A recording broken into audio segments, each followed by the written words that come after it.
Easy money. Paano ko nga ba nakuha yan?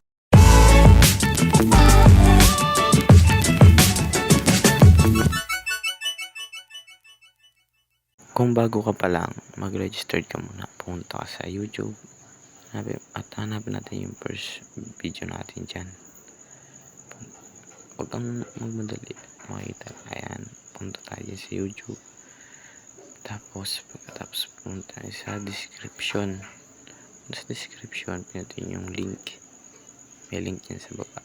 Ayan. May link yan. Yan. At mag-registered ka.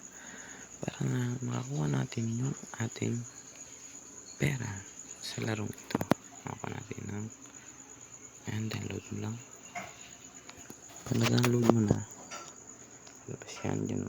Dahil nga bago ka pa lang, dito ka magre-registered. Mag-registered ka dyan, kaibigan. Registered.